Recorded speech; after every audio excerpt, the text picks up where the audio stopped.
Hello friend, स्वागत है आपका अपने चैनल लास्ट क्लास में। जैसे आपको पता है कि आपका फर्स्ट टर्मिनल का एग्ज़ाम शुरू हो चुका है और आपका लास्ट एग्ज़ाम साइंस यानी विज्ञान का रह चुका है। तो साइंस का क्वेश्चन पेपर आउट हो चुका है और इस क्वेश्चन पेपर से बहुत सारे प्रश्न आपके परीक्षा में आने वाले हैं और किसी किसी ज़िला में ये क्वेश्चन पेपर 100% लड़ेगा, ये हमारा गारंटी है। और इस क्वेश्चन पेपर का ऑब्जेक्टिव क्वेश्चन और सब्जेक्टिव क्वेश्चन दोनों हम आपको बताएंगे और इसका पीडीएफ हम आपको बिल्कुल फ्री में देंगे। और वीडियो के लास्ट में हम आपको बताएंगे कि इसका पीडीएफ आपको कहां से डाउनलोड करना है। तो वीडियो को प्लीज़ आप लोग शुरू से लेकर अंत तक देखिएगा। और अभी तक आप हमारे व्हाट्सएप ग्रुप में नहीं जुड़े हैं तो ये हमारा व्हाट्सएप नंबर है 8789307304। इस पर आपको बोलना है कि सर मुझे ग्रुप में जोड़ दीजिए, तो हम आपको ग्रुप में जोड़ देंगे। तो आइए शुरू करते हैं पहले नंबर प्रश्न से।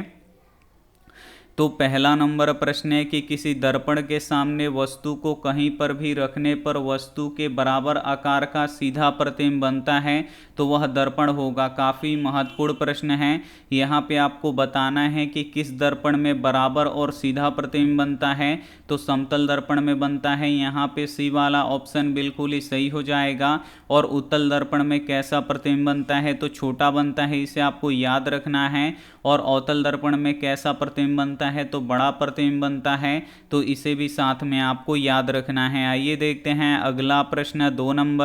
2 नंबर प्रश्न है कि साइड मिरर के रूप में प्रयुक्त होता है। यहाँ पे आपको बताना है कि साइड मिरर के रूप में हम किस दर्पण का प्रयोग करते हैं तो उत्तल दर्पण का प्रयोग करते हैं। यहाँ पे बी वाला ऑप्शन बिल्कुल ही सही हो जाएगा। और दाढ़ी बनाने में हम किस दर्पण का प्रयोग करते हैं तो अवतल दर्पण का प्रयोग करते हैं, तो इसे भी साथ में आपको याद रखना है। आइए देखते हैं अगला प्रश्न। 3 नंबर प्रश्न है कि अवतल दर्पण की फोकस दूरी उसकी वक्रता त्रिज्या की होती है। यहाँ पे आपको बताना है कि अवतल दर्पण की फोकस दूरी उसकी वक्रता त्रिज्या की कितनी होती है तो आधी होती है। यहाँ पे ए वाला ऑप्शन बिल्कुल ही सही हो जाएगा। एक प्रश्न ये भी पूछा जाता है कि अवतल दर्पण की फोकस दूरी कैसी होती है तो ऋणात्मक होती है, इसे आपको याद रखना है। और उत्तल दर्पण की फोकस दूरी कैसी होती है तो धनात्मक होती है, तो इसे भी साथ में आपको याद रखना है। आइए देखते हैं अगला प्रश्न। 4 नंबर प्रश्न है कि जब प्रकाश की किरण विरल माध्यम से सघन माध्यम में जाती है तब आपतन कोण से अपवर्तन कोण होता है। और ये किस में होता है तो प्रकाश का अपवर्तन में होता है। तो यहाँ पे बी वाला ऑप्शन बिल्कुल ही सही हो जाएगा। एक प्रश्न ये भी पूछा जाता है कि प्रकाश के अपवर्तन के कितने नियम होते हैं तो 2 नियम होते हैं, इसे आपको याद रखना है। एक प्रश्न ये भी पूछा जाता है कि प्रकाश का परावर्तन के कितने नियम होते हैं तो 2 ही नियम होते हैं, तो इसे भी साथ में आपको याद रखना है। आइए देखते हैं अगला प्रश्न। 5 नंबर प्रश्न है कि एक गोलीय दर्पण की फोकस दूरी +20 सेंटीमीटर है तो यह गोलीय दर्पण कैसा होगा। यहाँ पे देखिए एक गोलीय दर्पण की फोकस दूरी यहाँ पे +20 सेंटीमीटर दिया हुआ है, तो किस दर्पण की फोकस दूरी धनात्मक होता है तो अभी हम आपको बताए हैं कि अवतल दर्पण की जो फोकस दूरी होता है ये धनात्मक होता है। तो यहाँ पे ए वाला ऑप्शन बिल्कुल ही सही हो जाएगा। अगर यही फोकस दूरी माइनस में होता तो दर्पण कौन सा हो जाता, अवतल दर्पण हो जाता। तो उम्मीद करते हैं ये भी प्रश्न आपको समझ में आ गया होगा। आइए देखते हैं अगला प्रश्न। 6 नंबर प्रश्न है कि किसी बिंदु या वस्तु से निकलकर किरणें किसी लेंस से अपवर्तित होकर जिस बिंदु पर मिलती है उसे क्या कहते हैं तो फोकस कहते हैं। यहाँ पे ए वाला ऑप्शन बिल्कुल ही सही हो जाएगा। और फोकस को एफ से सूचित करते हैं और वक्रता केंद्र को सी से सूचित करते हैं और प्रकाशीय केंद्र को ओ से सूचित करते हैं, तो इसे भी साथ में आपको याद रखना है। आइए देखते हैं अगला प्रश्न। 7 नंबर प्रश्न है कि किसी वस्तु का प्रतिबिंब नेत्र के किस भाग पर बनता है। यहाँ पे आपको बताना है कि किसी वस्तु का प्रतिबिंब नेत्र के किस भाग पर बनता है तो दृष्टिपटल या रेटिना पर बनता है। यहाँ पे बी वाला ऑप्शन बिल्कुल ही सही हो जाएगा। और दृष्टिपटल पर प्रतिबिंब कैसा बनता है तो वास्तविक उल्टा और वस्तु से छोटा बनता है, तो इसे भी साथ में आपको याद रखना है। आइए देखते हैं अगला प्रश्न। 8 नंबर प्रश्न है कि सामान्य नेत्र अधिकतम कितनी दूरी तक की वस्तुओं को साफ साफ देख सकता है तो अनंत तक की वस्तुओं को साफ साफ देख सकता है। यहाँ पे डी वाला ऑप्शन बिल्कुल ही सही हो जाएगा।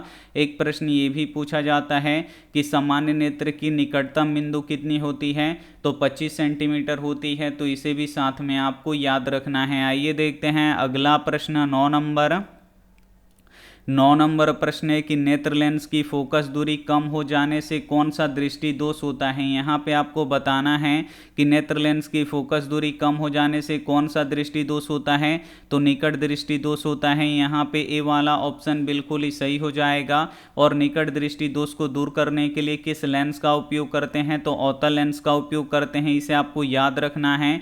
और दूरदृष्टि दोष को ठीक करने के लिए किस लेंस का उपयोग करते हैं, तो उत्तल लेंस का उपयोग करते हैं, तो इसे भी साथ में आपको याद रखना है। आइए देखते हैं अगला प्रश्न 10 नंबर प्रश्न है कि एक प्रिज्म कितने सतहों से घिरा रहता है। यहाँ पे आपको बताना है कि एक प्रिज्म कितने सतहों से घिरा रहता है, तो 5 सतहों से घिरा रहता है। यहाँ पे सी वाला ऑप्शन बिल्कुल ही सही हो जाएगा। और प्रिज्म का अपवर्तन कोण कितने डिग्री का होता है, तो 60 डिग्री का होता है, तो इसे भी साथ में आपको याद रखना है। आइए देखते हैं अगला प्रश्न 11 नंबर प्रश्न है कि श्वेत प्रकाश जब एक प्रिज्म से होकर गुजरता है तो जो वर्ण यानी जो रंग सबसे कम विचलन होता है वह है। यहाँ पे आपको बताना है कि जब सूर्य का श्वेत प्रकाश किसी प्रिज्म से होकर गुजरता है तो सबसे कम विचलन किस रंग का होता है, तो लाल रंग का सबसे कम विचलन होता है। यहाँ पे ए वाला ऑप्शन बिल्कुल ही सही हो जाएगा। और सबसे अधिक विचलन किसका होता है, तो बैगनी रंग का होता है। और एक प्रश्न ये भी पूछा जाता है कि सूर्य के श्वेत प्रकाश में कितने रंग होते हैं, तो 7 रंग होते हैं, तो इसे भी साथ में आपको याद रखना है। आइए देखते हैं अगला प्रश्न 12 नंबर प्रश्न है कि हवा या निर्वात में प्रकाश की चाल होता है। यहाँ पे आपको बताना है कि हवा या निर्वात में प्रकाश की चाल कितना होता है, तो 3 × 10⁸ मीटर पर सेकेंड होता है। तो यहाँ पे डी वाला ऑप्शन बिल्कुल ही सही हो जाएगा। और किलोमीटर में कितना होता है, तो 3 लाख किलोमीटर पर सेकेंड होता है, तो इसे भी साथ में आपको याद रखना है। आइए देखते हैं अगला प्रश्न 13 नंबर प्रश्न है कि ऐसे पदार्थ जिनसे होकर प्रकाश आसानी से आर पार कर जाती है उसे कहते हैं, तो उसे क्या कहते हैं, पारदर्शी पदार्थ कहते हैं। तो यहाँ पे ए वाला ऑप्शन बिल्कुल ही सही हो जाएगा। और जिससे प्रकाश आर पार नहीं होता है उसे अपारदर्शी कहते हैं, तो इसे भी साथ में आपको याद रखना है। आइए देखते हैं अगला प्रश्न 14 नंबर प्रश्न है कि समीकरण 2Cu + O2 ये आपस में अभिक्रिया करके 2CuO बना रहा है। तो यहाँ पे पूछ रहा है कि किस प्रकार की अभिक्रिया है, तो यहाँ पे देख सकते हैं कि यहाँ पे ऑक्सीजन इसमें जुट रहा है। और जिस भी रासायनिक अभिक्रिया में ऑक्सीजन जुटता है उसे क्या कहते हैं, तो ऑक्सीकरण कहते हैं। तो यहाँ पे बी वाला ऑप्शन बिल्कुल ही सही हो जाएगा। आइए देखते हैं अगला प्रश्न 15 नंबर प्रश्न है कि निम्नलिखित में कौन अवकरण गुण प्रदर्शित करता है, तो H2S करता है, इसे आपको याद रखना है। यहाँ पे सी वाला ऑप्शन बिल्कुल ही सही हो जाएगा। आइए देखते हैं अगला प्रश्न 16 नंबर प्रश्न है कि निम्नलिखित में से कौन सा पदार्थ बिना ज्वाला का जलता है। इसमें से आपको बताना है कि कौन सा पदार्थ बिना ज्वाला का जलता है, तो कोयला जलता है। यहाँ पे सी वाला ऑप्शन बिल्कुल ही सही हो जाएगा। और कोयला कितने प्रकार का होता है, तो कोयले 4 प्रकार का होता है। और इसमें से सबसे अच्छा कोयला कौन सा होता है, तो एंथ्रासाइड होता है। और सबसे खराब कोयला कौन सा होता है, तो पीट होता है, तो इसे भी साथ में आपको याद रखना है। आइए देखते हैं अगला प्रश्न 17 नंबर प्रश्न है कि जल में घुलनशील भस्म क्या कहलाता है। यहाँ पे आपको बताना है कि जल में घुलनशील भस्म क्या कहलाता है, तो क्षार कहलाता है। यहाँ पे बी वाला ऑप्शन बिल्कुल ही सही हो जाएगा। एक प्रश्न ये भी पूछा जाता है कि अम्ल का pH मान कितना होता है, तो 0 से लेके 7 के बीच में होता है। और क्षार का pH मान कितना होता है, तो 7 से लेके 14 के बीच में होता है। और जो अम्ल होता है ये स्वाद में खट्टा होता है, और जो क्षार होता है ये स्वाद में कड़वा होता है, तो इसे भी साथ में आपको याद रखना है। आइए देखते हैं अगला प्रश्न 18 नंबर प्रश्न है कि निम्नलिखित में किस लवण में रवा जल नहीं रहता है। यहाँ पे आपको बताना है कि किस लवण में रवा जल नहीं रहता है, तो किस में नहीं रहता है, तो बेकिंग सोडा में नहीं रहता है, तो यहाँ पे ए वाला ऑप्शन बिल्कुल ही सही हो जाएगा। ये देखते हैं अगला प्रश्न 19 नंबर प्रश्न है कि किसी विलयन के पीएच मान 4 है तो विलयन होगा। यहाँ पे आपको बताना है कि किसी विलयन का पीएच मान 4 है तो विलयन कैसा होगा, तो अम्लीय होगा। यहाँ पे ए वाला ऑप्शन बिल्कुल ही सही हो जाएगा, क्योंकि अम्ल का पीएच मान 0 से लेके 7 के बीच में होता है, और जो 4 होता है ये 0 से लेके 7 के बीच में आता है। तो किसी विलयन का पीएच मान 4 होगा तो कैसा होगा, अम्लीय होगा। तो यहाँ पे ए वाला ऑप्शन बिल्कुल ही सही हो जाएगा। ये देखते हैं अगला प्रश्न 20 नंबर प्रश्न है कि जल में हाइड्रोजन तथा ऑक्सीजन के परमाणुओं का अनुपात है। यहाँ पे आपको जल में हाइड्रोजन और ऑक्सीजन के परमाणुओं का यहाँ पे आपको अनुपात निकालना है। तो जल का रासायनिक सूत्र क्या होता है, तो H2O होता है। तो यहाँ पे देखिए हाइड्रोजन कितना है, 2 है, और ऑक्सीजन कितना है, 1 है। तो इसका अनुपात कितना हो जाएगा, 2:1 हो जाएगा। तो यहाँ पे बी वाला ऑप्शन बिल्कुल ही सही हो जाएगा। आइए देखते हैं अगला प्रश्न 21 नंबर प्रश्न है कि निम्नांकित में कौन हाइड्रोनीन आयन है। यहाँ पे आपको बताना है कि निम्न में से कौन हाइड्रोनीन आयन है। तो यहाँ पे H3O+ हो जाएगा। तो यहाँ पे ए वाला ऑप्शन बिल्कुल ही सही हो जाएगा। आइए देखते हैं अगला प्रश्न 22 नंबर प्रश्न है कि सोडियम सल्फेट का जलीय विलयन होगा। यहाँ पे आपको बताना है कि सोडियम सल्फेट का जलीय विलयन कैसा होगा, तो उदासीन होगा। यहाँ पे ए वाला ऑप्शन बिल्कुल ही सही हो जाएगा। और उदासीन विलयन का पीएच मान कितना होता है, 7 होता है। तो इसे भी साथ में आपको याद रखना है। आइए देखते हैं अगला प्रश्न 23 नंबर प्रश्न है कि सोडियम हाइड्रोक्साइड यानी NaOH का व्यावसायिक नाम क्या है, तो कास्टिक सोडा है। इसे आपको याद रखना है। यहाँ पे ए वाला ऑप्शन बिल्कुल ही सही हो जाएगा। आइए देखते हैं अगला प्रश्न 24 नंबर प्रश्न है कि हाइड्रोजन पर ऑक्साइड का रासायनिक सूत्र है। यहाँ पे आपको बताना है कि हाइड्रोजन पर ऑक्साइड का रासायनिक सूत्र क्या है, तो H2O2 है। इसे आपको याद रखना है। यहाँ पे ए वाला ऑप्शन बिल्कुल ही सही हो जाएगा। आइए देखते हैं अगला प्रश्न 25 नंबर प्रश्न है कि नींबू में कौन सा अम्ल होता है। यहाँ पे आपको बताना है कि नींबू में कौन सा अम्ल होता है, तो सिट्रिक अम्ल होता है। इसे आपको याद रखना है। यहाँ पे बी वाला ऑप्शन बिल्कुल ही सही हो जाएगा। और एसिटिक अम्ल किस में होता है, तो ये सिरका में होता है। इसे आपको याद रखना है। और टार्टरिक अम्ल किस में होता है, तो ये इमली में होता है। तो इसे भी साथ में आपको याद रखना है। आइए देखते हैं अगला प्रश्न 26 नंबर प्रश्न है कि निम्न में से कौन एक संश्लेषित सूचक है। इसमें से आपको बताना है कि कौन एक संश्लेषित सूचक है। तो यहाँ पे देखिए इसमें से कौन है, तो मेथिल ऑरेंज है। तो यहाँ पे सी वाला ऑप्शन बिल्कुल ही सही हो जाएगा। आइए देखते हैं अगला प्रश्न 27 नंबर प्रश्न है कि मनुष्य में वृक्क एक तंत्र का भाग है जो संबंधित है। यहाँ पे आपको बताना है कि मनुष्य में वृक्क एक तंत्र का भाग है जो किससे संबंधित है, तो जो उत्सर्जन से संबंधित है। तो यहाँ पे सी वाला ऑप्शन बिल्कुल ही सही हो जाएगा। आइए देखते हैं अगला प्रश्न 28 नंबर प्रश्न है कि पादप में जल का परिवहन करता है। यहाँ पे आपको बताना है कि यहाँ पे देखिए पादप में जो जाइलम होता है ये किसके लिए उत्तरदायी होता है, तो ये जल का परिवहन के लिए उत्तरदायी होता है। यहाँ पे ए वाला ऑप्शन बिल्कुल ही सही हो जाएगा। और भोजन का परिवहन कौन करता है, तो जो फ्लोएम होता है ये भोजन का परिवहन करता है। तो इसे भी साथ में आपको याद रखना है। आइए देखते हैं अगला प्रश्न 29 नंबर प्रश्न है कि पौधों में गैसों का आदान प्रदान के लिए रहता है। यहाँ पे आपको बताना है कि पौधों में गैसों का आदान प्रदान के लिए क्या रहता है, तो रंध्र रहता है। यहाँ पे ए वाला ऑप्शन बिल्कुल ही सही हो जाएगा।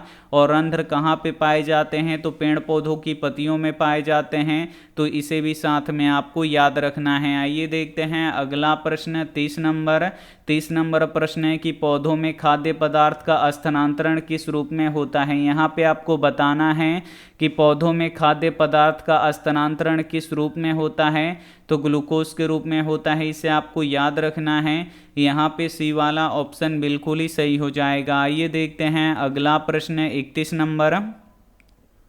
31 नंबर प्रश्न है कि स्वपोषी पोषण के लिए आवश्यक है। यहाँ पे आपको बताना है कि स्वपोषी पोषण के लिए क्या आवश्यक होता है, तो कार्बन डाइऑक्साइड तथा जल होता है, क्लोरोफिल भी होता है, सूर्य का प्रकाश भी होता है। यानी उपयुक्त सभी होता है, तो यहाँ पे देखिए सभी कट गया होगा, तो यहाँ पे डी वाला ऑप्शन बिल्कुल ही सही हो जाएगा, उपयुक्त सभी। आइए देखते हैं अगला प्रश्न 32 नंबर। 32 नंबर प्रश्न है कि दही के जमने में कौन सी अभिक्रिया होती है। यहाँ पे आपको बताना है कि दही के जमने में कौन सी अभिक्रिया होती है, तो किण्वन की अभिक्रिया होती है। यहाँ पे सी वाला ऑप्शन बिल्कुल ही सही हो जाएगा। और यहाँ पे देखिए एक प्रश्न पूछा जाता है कि दही में कौन सा अम्ल पाया जाता है, तो लैक्टिक अम्ल पाया जाता है, तो इसे भी साथ में आपको याद रखना है। आइए देखते हैं अगला प्रश्न 33 नंबर।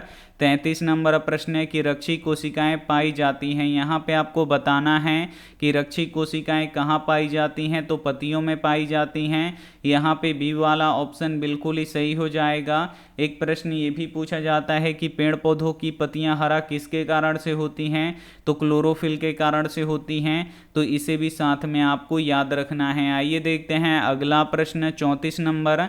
34 नंबर प्रश्न है कि एक अर्धपरागम्य झिल्ली से जल के विसरण की क्रिया को कहते हैं, तो परासरण कहते हैं, तो यहाँ पे ए वाला ऑप्शन बिल्कुल ही सही हो जाएगा। आइए देखते हैं अगला प्रश्न 35 नंबर।